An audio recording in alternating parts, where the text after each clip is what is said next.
క్రీస్తునందు ప్రియమైన సహోదరులారా, మీకందరికీ ప్రభువైన యేసుక్రీస్తు నామమున శుభవందనం తెలుపుచున్నాం. ప్రియులారా, దేవుని మహాకృపను బట్టి మనము మత్తయి సువార్తలో ప్రతి వచనంలో ధ్యానం చేసుకుంటూ వస్తున్నాం. మరి ఆ కోణంలో గడిచిన కాలంలో మనము మత్తయి సువార్త 5వ అధ్యాయములో 10వ వచనం వరకు మనము చూసుకున్నాం. ప్రియులారా, సో ఈ రోజు కూడా మనము 5వ అధ్యాయము 11 నుంచి 13 వచనం వరకు చదువుకొని వాటి గురించి మనం వివరంగా ధ్యానించుకుందాం. మత్తయి సువార్త 5వ అధ్యాయము 11 నుంచి 13 వరకు చదువుకుందాం. నా నిమిత్తము జనులు మిమ్మును నిందించి హింసించి మీ మీద అబద్ధముగా చెడ్డ మాటలల్లా పలుకున్నప్పుడు మీరు ధన్యులు. సంతోషించి ఆనందించుడి, పరలోకమందు మీ ఫలము అధికమగును. ఈలాగున వారు మీకు పూర్వమందుండిన ప్రవక్తలను హింసించిరి. మీరు లోకమునకు ఉప్పై ఉన్నారు. ఉప్పు నిస్సారమైతే అది దేని వలన సారం పొందును? అది బయట పారవేయబడి మనుషుల చేత త్రొక్కబడుటకే గాని మరి దేనికిని పనికిరాదు. చూడండి ప్రియులారా, ఈ యొక్క కొండ మీద ప్రసంగములో మనము 3వ వచనము నుంచి 10వ వచనం వరకు 8 ముఖ్యమైన విషయం గురించి మనం చూసుకున్నాం. సో ఆ 8 విధమైనటువంటి గుణగణములు కలిగినటువంటి వారు ఎలా ఉంటారని యేసు ప్రభు ఇక్కడ చెప్తున్నాడు. యాక్చువల్లీ ఈ యొక్క విషయం, ఇప్పుడు మనం చదివిన ఈ విషయము, ఈ వార్తలంతా కూడా లోకస్తులకు లేదా నామమాత్రపు క్రైస్తవులు కనిపెట్టలేని కార్యముల గురించి యేసుక్రీస్తు కూడా చక్కగా చెప్తున్నాడు. ఏమంటే చూడండి, నీతి కొరకు పోరాడేటువంటి వాళ్ళను యేసుక్రీస్తు కొరకు పోరాడేటువంటి క్యారెక్టర్ తో ఆయన కనెక్ట్ చేస్తున్నాడండి. ఇది మనం బాగా గమనించాలి. అంటే కొన్ని క్యారెక్టర్ ఉన్నాయి, ఆ క్యారెక్టర్ కొరకు తప్పించే వాళ్ళంతా యేసు ఎలా రిసీవ్ చేసుకుంటాడు అంటే వీరు నా కొరకు తప్పించేటువంటి వాళ్ళుగా ఆయన చెప్తున్నాడు ప్రియులారా. ఎందుకంటే ఇప్పుడు 10వ వచనం ఏముంది? నీతి నిమిత్తం హింసింపబడువారు ధన్యులు, పరలోక రాజ్యం వారిదని చెప్పి నెక్స్ట్ చెప్తున్నాడు, నా నిమిత్తము జనులు మిమ్మల్ని నిందించి హింసించి మీ మీద అబద్ధముగా చెడ్డ మాటలలా పలుకున్నప్పుడు మీరు ధన్యులు. అంటే అప్పుడు నీతి కొరకు ప్రాకులాడే ప్రతి వ్యక్తిని ఆయన ఎలా రిసీవ్ చేసుకుంటా అంటే నా కొరకు ప్రాకులాడే వాళ్ళు వీళ్ళు అని ఆయన కనెక్ట్ చేసుకొని రిసీవ్ చేసుకున్నాడు పిల్లరా. అప్పుడు చూడండి, నీతి అనే విషయం ఎంత ముఖ్యముగా ఉంది. నీతి కొరకు ఆకలి దప్పులు గల వారు ధన్యులు అన్నాడు. నీతి నిమిత్తం హింసింపబడేవారు ధన్యులు. ఒక్క విషయాన్నే ప్రారంభ ఘట్టంలో ఒక రీతిగా కలిగి ఉంటూ ఎదుగుతూ ఉన్న తర్వాత ఇంకో రీతిగా కలిగి ఉంటూ ఉన్నటువంటి ఆ క్యారెక్టర్ ని తనతో పోల్చుకోవడం ఎంత ఆయన ఈ విషయాన్ని ఇంపార్టెన్స్ కలిగిస్తున్నాడు. కానీ అనేక క్రైస్తవులు దాని ఇంపార్టెన్స్ గా ఏం చేయడం లేదండి, కలిగి ఉండడం లేదు. రెండవదిగా నీతి కొరకు అలాగే ప్రభువుని యేసుక్రీస్తు కొరకు కష్టపడేటువంటి జనులను అలా కష్టం వచ్చినప్పుడు అది మంచి కొరకే అనేటువంటి జ్ఞానాభ్యాసముతో ఎవరంతా తీసుకుంటారో అలాంటి వాళ్ళే ప్రియులరా కష్టములు కూడా సంతోషించగలరు. అందుకే చెప్తున్నాడు 11వ వచనంలో, సంతోషించి ఆనందించుడి. ఎప్పుడు చెప్పినాడు ఇది?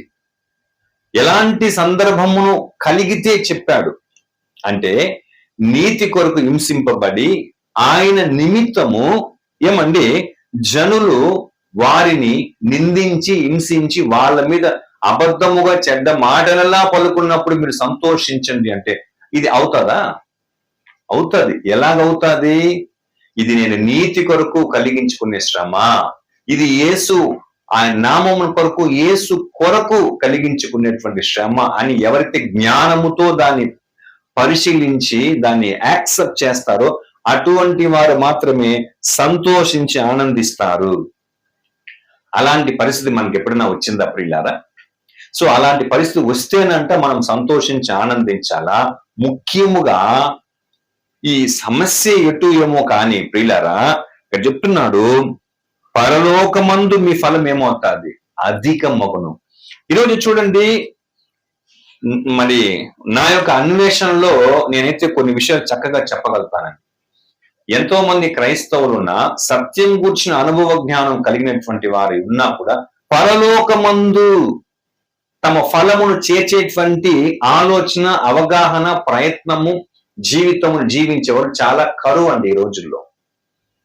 ఇక్కడ సమకూర్చుకునేటువంటి వాటిలో ఉన్న ఆరాటం, తీవ్రత, పరలోకమందు ఫలమును సంపాదించుకునేటువంటి ప్రయత్నమే లేదు, ప్రయాస లేదు, ఆ ఆలోచన కిందకి రాలేని పరిస్థితుల్లో ఉంది ఈ రోజు అనేకుల క్రైస్తవ జీవిత విధానము.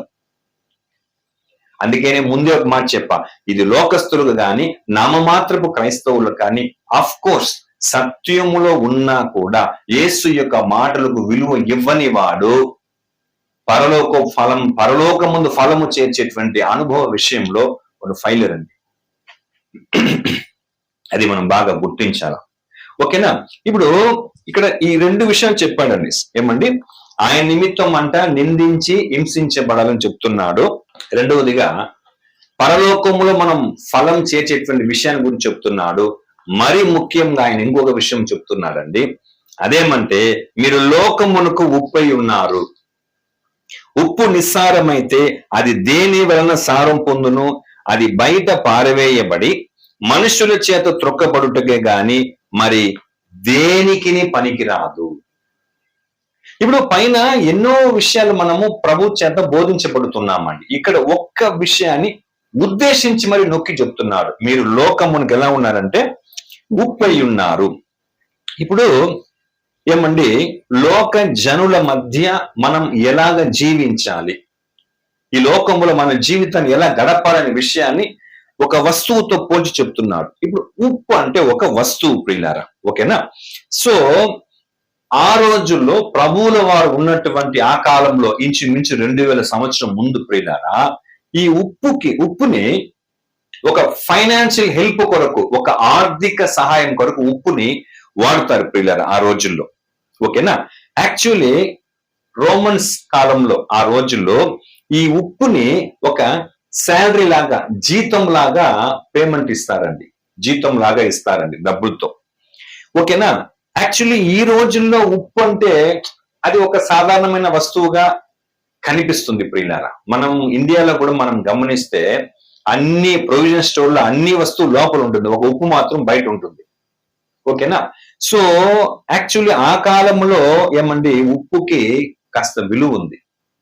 ముఖ్యంగా ఈ సాల్ట్ అని ఇంగ్లీష్ లో సాల్ట్ అంటాము, దీన్ని లాటిన్ లాంగ్వేజ్ లో రోమా భాషలో, రోమీల భాషలో ఏమంటారంటే సాలరియం అని చెప్తారంట. ఉప్పుని, సాల్ట్ అని సాలరియం అని చెప్తారండి. ఓకేనా? సో ముఖ్యముగా ఇది ఒక మినరల్, అంటే వంట వార్పు కొరకు వాడేటువంటి ఒక వంట వస్తువు ప్రియులారా. ఓకేనా? రెండవదిగా ఈ సాల్ట్ కి ఒక నిక్ నేమ్ ఉందండి. నిక్ నేమ్ అంటే ఏమంటారండి, వేరే ఒక పేరు కూడా చెప్తారండి దానికి. ఏమంటే వైట్ గోల్డ్ అని చెప్తారంట ఈ యొక్క, ఏమండి వైట్ గోల్డ్ అని చెప్తారంట ఈ యొక్క ఉప్పుని ప్రియులారా. ఓకేనా? ఇప్పుడు యేసుక్రీస్తు ఒక వస్తువుని గురించి ఉదాహరణగా చెప్తున్నారంటే అది ఆ కాలంలో చాలా ముఖ్యమైనటువంటి ఒక వస్తువు ప్రియులారా. అందులో చెప్పాడు, ఉప్పు నిస్సారమైతే అది దేని వలన సారం పొందును? అది బయట పారవేయబడి మనుషుల చేత త్రొక్కబడుటకే కదా అని అంటే, ఉప్పులో సారము టేస్ట్ లేదంటే అది వేస్ట్ గా అయిపోతుంది. అలాగనే ఎవరి జీవితంలో ఏమండి ఆ రకమైనటువంటి కార్యములు లేదంటే వారు ఎవనికి పనికిరారంట. అది ఉప్పులో సారం లేనప్పుడు అది బయట పారవేయబడతాది, మనుషుల చేత అది వేస్ట్ ఐటమ్ గా ఎట్లా త్రొక్కబడతాదో ప్రియులారా, అదేలాగానే మన లైఫ్ ఉప్పు లాగా సారం కలిగినట్టుగా లేకపోతే అది ఏ మనిషికి వేస్ట్, మనిషికే వేస్ట్ అంటే ఇంక దేవునికి ఎలా ఉంటుందో అది మనం గ్రహించాలి ప్రియులారా. యాక్చువల్లీ ఇప్పట్లో మనము ఉప్పు అనే విషయం చూస్తే ఇప్పుడు అది సాల్ట్ గా ఉంది, కానీ ఒకప్పటి కాలంలో సాల్ట్ అంత లేదు ప్రియులారా. ఎలాగంటే దాన్ని రాళ్ళ ఉప్పు అంటాం మనం. ఓకేనా? సో తర్వాత ఇప్పుడు పింక్ సాల్ట్ ఉంది, దాన్ని హిందూ ఉప్పు అని చెప్తారండి. హిందూ ఉప్పు అని హిందూ ఉప్పు అంటారు. అది హిమాలయ పర్వతం నుంచి తీసుకొని వస్తారంట. యాక్చువల్లీ ఆ కాలంలో ఈ ఉప్పు 2 అంగుళాలండి, 2 ఇంచెస్ ఏమన్నా అంత పరిమాణం ఉంటుంది. అది మాత్రం కాదండి, కొన్ని విదేశంలో మీరు గమనిస్తే ఇప్పుడు కూడా లావా ఉంటుంది కదండి, అగ్ని పర్వతం ఉంటుంది కదా. సో ఆ లావా నుంచి కూడా ఏం చేస్తారంటే ఉప్పును తీసి తయారు చేసి దాన్ని కాస్ట్లీగా అమ్ముతారు. రకరకాలైనటువంటి కలర్స్ అంతా ఉంది ప్రియులారా ఈ యొక్క లావా. ఓకేనా? ఇంకా ఉప్పు ఒక వంటకు మాత్రమే కాదు ప్రియులారా, ఆ సాల్ట్ పర్సెంట్, ఆ ఉప్పు యొక్క పరిమాణము అది మనం గమనించి చూస్తే ఇది మన లిటరల్ గా మన బాడీకి చాలా ప్రాముఖ్యమైనటువంటి ఒక విషయంగా ఉంది ప్రియులారా. ఏమంటే ఈ ఉప్పు, ఈ సాల్ట్ పర్సెంట్ అన్నది మన బ్లడ్ లో ఉంది ప్రియులారా. ఓకేనా? అది మనం గమనించాలా. ఈ యొక్క సాల్ట్ పర్సెంట్ అన్నది మన బాడీలో ఉన్న ప్రతి సెల్స్ లోనూ ఉంటుందంట ప్రియులారా. ఓకేనా? ఈ సాల్ట్ అనేది బాడీలో ఉంటేనే, ప్రతి సెల్స్ లో ఉంటేనే మన బాడీలో ఉన్న ప్రతి ఆర్గన్ ఫంక్షన్, ప్రతి అవయవ పనితీరు కూడా కరెక్ట్ గా జరుగుతుందంట. ఓకేనా? అది మాత్రం కాదు, ఈ బ్లడ్ లిక్విడ్ గా ఉండేదానికి, అంటే రక్తం బాగా పలసంగా బాగా దాని పనితీరు బాడీ అంతా ప్రచురమయ్యేదానికి ఈ యొక్క సాల్ట్ చాలా మనకు యూజ్ గా ఉంటుందంట. ఒక రీతిగా చెప్పాలంటే ఈ యొక్క సాల్ట్ ని హోమ్ మెడిసిన్ ఐటమ్ అంటే ఇది ఇంటిలోనే దొరికేటువంటి ఒక వైద్య వస్తువు అని చెప్పచ్చు. ఇది ఏం చేస్తుంది, మామూలుగా ఏదన్నా మౌత్ కి, గొంతుకు సంబంధించి వచ్చినప్పుడు ఏం చేస్తామండి, కాస్త వెచ్చటి నీళ్ళల్లో వేడి నీళ్ళలో ఉప్పు కలిపి ఏం చేస్తాం, పొక్కిలిస్తాం కదా. యాక్చువల్లీ ఇలాంటివి చేయడం వలన ఇన్ఫెక్షన్ అనేది తగ్గుతుందంట. యాక్చువల్లీ ఇది ఒకప్పుడులో ప్రజలకు పరిచయం ఉన్నా లేకపోయినా, ఎప్పుడైతే కరోనా వ్యాధి వచ్చిందో, కోవిడ్-19, అప్పుడు మాక్సిమం ప్రజలంతా ఏం చేసేవారు తెలుసా, వేడి నీళ్ళు ఉప్పు వేసుకుని బాగా గార్గిలింగ్ చేస్తారు పిల్లలు. ఓకేనా? సో అలా అంతా ఉండేది. యాక్చువల్లీ ఇప్పుడు మనం ఒక విషయం గమనించాలండి. ఇది మాత్రమే కాకుండా ఆ రోజుల్లో కూడా ఉప్పుని బైబిలికల్ గా కొన్ని విషయాలకు దేవుడు ఖచ్చితంగా వాడమని చెప్తాడు. దేని తెలుసా, నైవేద్యం చేసేటప్పుడు దాన్ని వాడమంటాడు. చూడండి, లేవియాకాండం 2:13. లేవియాకాండం 2:13. నీవు అర్పించు ప్రతి నైవేద్యమునకు ఉప్పు చేర్చవలెను. నీ దేవుని నిబంధన యొక్క ఉప్పు నీ నైవేద్యము మీద ఉండవలెను. నీ అర్పణములన్నింటితోనూ ఉప్పు అర్పింపవలెను.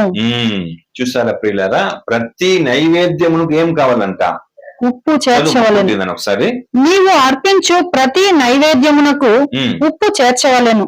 నీ దేవుని నిబంధన యొక్క ఉప్పు నీ నైవేద్యము మీద ఉండవలెను. నీ అర్పణములన్నింటితోనూ ఉప్పు అర్పింపవలెను. చూసారా? ఓకేనా? సో ప్రతి నైవేద్యంలో ఉప్పు అనేది ఉండాలా. అలాగే ప్రభు ఏం చెప్తున్నాడంటే, చూడండి, మార్కు సువార్త 9:49-50 అది వేరే విషయానికి యూజ్ చేస్తున్నాడు అక్కడ. మార్కు 9:49-50. ప్రతి వానికి ఉప్పు సారము అగ్ని వలన కలుగును. ఉప్పు మంచిదే గాని ఉప్పు నిస్సారమైన ఎడల దేని వలన మీరు దానికి సారము కలుగజేతురు? మీలో మీరు ఉప్పు సారము గలవారై ఉండి ఒకరితో ఒకరు సమాధానముగా ఉండుడని చెప్పాను. చూసారా ఎంత ఇది మనం అనుకుంటున్నాం, కానీ ప్రియులారా దానిని ఒక ఆత్మీయమైనటువంటి విషయమును యేసు ప్రభు ఏం చేస్తున్నాడు, దాన్ని ఆయన పోలుస్తున్నాడు. సో అందులో సారం తగ్గింది అనుకోండి, అది దేని కూడా పనికిరాదంట. ఓకేనా? అది మనం బాగా గుర్తించాలా. ఇప్పుడు యేసుక్రీస్తు ఈ వచనములో 13వ వచనములో మీరు లోకమునకు ఉప్పై ఉన్నారు. ఉప్పు నిస్సారమైతే అది దేని వలన సారం పొందును?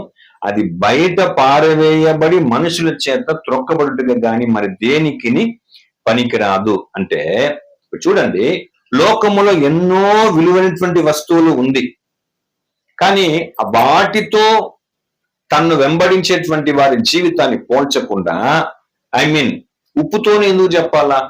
మీరు ఒక బంగారం లాగా ఉండాలా, ఒక వజ్రాల్లాగా ఉండాలని చెప్పొచ్చు కదా. కానీ ఎందుకు యేసు ప్రభు అలా చెప్పాడు అని మనం చూస్తే, ఉప్పుకి కొన్ని సుగుణాలు ఉన్నాయి. అదేలాంటి గుణాలు మనలో ఉండాలి ప్రియులారా. ఇప్పుడు ఎప్పుడైతే కొండ మీద ప్రసంగంలో ఇన్ని విషయాలని చెప్పాడో, ఇవన్నీ కలిగి ఉన్న వాడికి ఈ క్వాలిటీస్ ఉంటుంది. నంబర్ 1 ఏమంటే ఉప్పు తెలుపు రంగుగా ఉంటుంది. ఓకేనా? టీవీలో కూడా ఏమని చెప్పు, చాలా వైట్ గా అయోడిన్ సాల్ట్ అంటారు. కానీ ఈ మెసేజ్ సందర్భంగా ఒక మాట చెప్తున్నాను, టాటా సాల్ట్ అని, ఆశీర్వాద్ సాల్ట్ అని, ఇంకోటి కూడా అయోడిన్ సాల్ట్ అంటారు కదా. దయచేసి అలాంటి సాల్ట్, అయోడిన్ సాల్ట్ ఏది కూడా వాడకూడదు. కానీ మనకు ఈజీగా బాగా వైట్ గా నైస్ గా ఫిల్టర్ అయినటువంటి విధంగా ఉంటుంది కదా. అలాంటి సాల్ట్ ఏది వాడకూడదండి. మీరు చూడండి, ఒకప్పటి కాలములంతా నాకు తెలిసి ఒక 40 సంవత్సరం ముందంతా ప్రియులారా థైరాయిడ్ ప్రాబ్లం ఎక్కువ లేదండి. ఎప్పుడైతే అయోడిన్ సాల్ట్ అన్నది ప్రపంచంలో పరిచయం అయిందో అప్పటి నుంచి మాక్సిమం ప్రజలకు ఇప్పుడు థైరాయిడ్ వ్యాధి వచ్చింది. అది దేని వల్ల అంటే ఈ అయోడిన్ సాల్ట్ ను ఉపయోగం చేయడం వల్ల. కాబట్టి దయచేసి అలాంటి సాల్ట్ వాడబాకండి. ఈ విషయం ఎప్పుడు తెలుసుకున్నాము, మేమేం చేస్తామంటే రాళ్ల ఉప్పుని తెచ్చి మిక్సీలో పొడిగా వేసుకొని దాన్ని యూజ్ చేస్తున్నాం కొన్ని సంవత్సరాలుగా. ఓకేనా? ఓకే, ఎనీవే ఉప్పు ఏ కలర్ లో ఎక్కువ ఉంటుందంటే ఏమండి వైట్ కలర్ లో ఉంటుంది. రెండవదిగా ఉప్పుని మనం ఏం చేస్తామంటే భోజన పదార్థములకు మనము ఉపయోగిస్తాము. మూడవదిగా వస్తువులు చెడిపోకుండా ఉండేదానికి ఏం చేస్తాము, ఈ యొక్క ఉప్పును మనము భద్రపరిచేటువంటి గుణం కలిగింది కాబట్టి దాని కొరకు వాడతాము. నాలుగవదిగా నీళ్లలో సులభముగా కరిగిపోయేటువంటి యొక్క స్వభావము ఈ యొక్క ఉప్పుకుంది. ఐదవదిగా ఇది సులభముగా దొరికేటువంటి ఒక వస్తువుగా ఉంది. సో ఇన్ని విషయాలను ఆయన మాటను వినేటువంటి వాళ్ళు చూడాలని కోరుకుంటున్నారు. ఒక వస్తువుని పోల్చి చెప్తున్నాడంటే అది చాలా వాల్యుబుల్ పాయింట్ గా ఉంటుంది.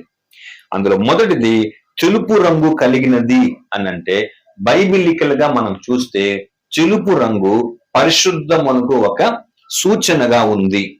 చూడండి, యెషయా గ్రంథం 1వ అధ్యాయము 18వ వచనం. యెహోవా ఈ మాట సెలవిచ్చుచున్నాడు, రండి మన వివాదము తీర్చుకొందము. మీ పాపములు రక్తము వలె ఎర్రని వైనను అవి హిమము వలె తెల్లబడును, కెంపు వలె ఎర్రని వైనను అవి గొర్రెబొచ్చు వలె తెల్లని వగును. చూసారా, మన పాపము రక్తము వలె ఎర్రనివిగా ఉంది, కానీ అది ఎలా ఉండదు, హిమము వలె తెల్లబడును. ఏమండి, కెంపు వలె ఎర్రనివైనను అవి గొర్రెబొచ్చు వలె తెల్లనివిగా అవుతుంది. పాపమును కడిగేది పరిశుద్ధత. ఆ రీతిగా ఈ ఉప్పులో ఉన్నటువంటి ఆ వైట్ కలర్ అన్నది ఒక రీతిగా ఆత్మీయ విషయంలో చూస్తే అది ఒక పరిశుద్ధతకు ఒక సూచనగా ఉంది. రెండోది, భోజన పదార్థం మనకు రుచిని ఇస్తుంది.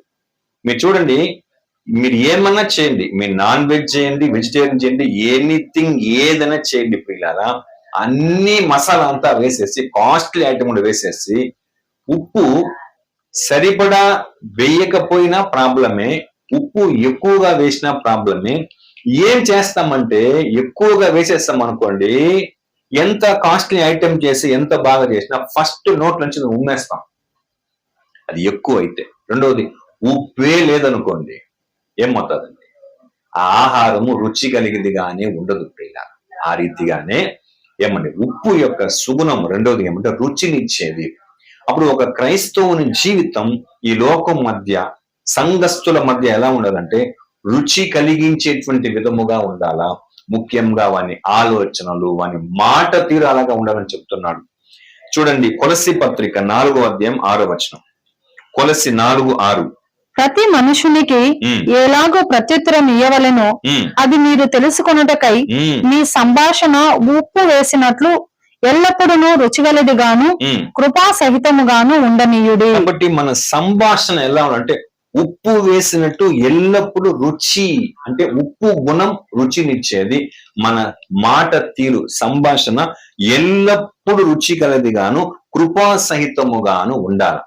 ఎట్లా అంటే ఇప్పుడు మనం ఇతరులతో మాట్లాడేటప్పుడు రుచిగా అంటే ఇతరులకు సంతోషమును, ఆనందమును, ఆదరణను, ఏమండి మంచి ఆధ్యాత్మికమును ఎదిగించేటువంటి విధముగా ఉండాలి ప్రియులారా. ఎవరన్నా దుఃఖముగా మన దగ్గరకు వస్తే, బాధతో వస్తే, నిస్సహాయ స్థితిలో నిట్టూర్పుతో వస్తే అలాంటి వారిని మనం ఏం చేయాలంటే ఆ దుఃఖాన్ని మరిపించే విధముగా, వారిని ఆదరించే విధముగా ఉండాలి ప్రియులారా. మన దగ్గరకు ఒకరు వస్తున్నారంటే మన మాటలే వాళ్ళని చక్కగా ఆదరించేటువంటి విధము, ఇంకా కాస్త కొంతసేపు ఆ సహోదరుడితో ఆ సహోదరి మాటలు విందామా అనేటువంటి విధముగా రుచి కలిగినదిగా, ఎల్లప్పుడూ రుచి కలిగినటువంటి విధముగా ఉండాలా మన యొక్క మాటలు. అది ఉప్పుకి ఎట్లా రుచినిచ్చే స్వభావం ఉందో మన లైఫ్ అలా ఉంది. మూడవదిగా వస్తువులను చెడిపోకుండా భద్రపరిచేదండి ఉప్పు. ఓకేనా? ఇది మనం తెలుసు కదండి, ఎలీషా కాలంలో జరిగింది. 2 రాజుల గ్రంథము 2వ అధ్యాయము 21వ వచనం. 2 రాజులు 2:21. అతడు ఉమ్, ఆ నీటి ఊట యొద్దకు పోయి ఉమ్, అందులో ఉప్పు వేసి ఉమ్, యెహోవా సెలవిచ్చినదేమనగా, ఉమ్, ఈ నీటిని నేను బాగు చేసి ఉన్నాను గనుక ఉమ్, ఇక దీని వలన మరణము కలుగకపోవును, ఉమ్. భూమియు నిస్సారముగా ఉండదు అనెను. కాబట్టి ఆ నీళ్లు తాగితే అంట అది బాగలేదు. రెండోది, అది ఒక అపాయమునకు కలిగించేటువంటి పరిస్థితి ఏర్పడింది అక్కడ. అయితే అప్పుడు ఆయన ఏమన్నాడు, ఆ నీళ్ళు ఏమేమన్నాడండి, ఉప్పు ఉప్పు వేసి వేయమని చెప్తాడండి. అంతటా ఆ నీటి ఎద్దకు పోయి అందులో ఉప్పు వేసి, అది వేసినప్పుడు ఏమైంది, ఆ నీటిని నేను బాగు చేస్తున్నాను కనుక దీని వలన మరణము కలుగకపోతే భద్రపరిచేటువంటి ఒక మరణపు స్థితి నుంచి భద్రపరిచిన ఒక సూచనను ఆ రోజున చేశాడు ఆయన. సో అలాగే క్రైస్తవులు ఎలాంటి వారు అంటే చెడిపోతున్నటువంటి వారిని బాగు చేసేటువంటి వారుగా ఉండాలి, కానీ ఎదుటి వారిని చెడిపే విధంగా ఉండకూడదు. చూడండి, యాకోబు రాసిన పత్రిక 5వ అధ్యాయము 20వ వచనం. యాకోబు 5:20. పాపిని వాని తప్పు మార్గము నుండి మళ్లించువాడు మరణము నుండి ఒక ఆత్మను రక్షించి అనేక పాపములను కప్పివేయునని తాను తెలుసుకొనవలెను. కాబట్టి పాపిని వాని తప్పు మార్గం నుండి మళ్లించేటువంటి వాడుగా ఉండాల.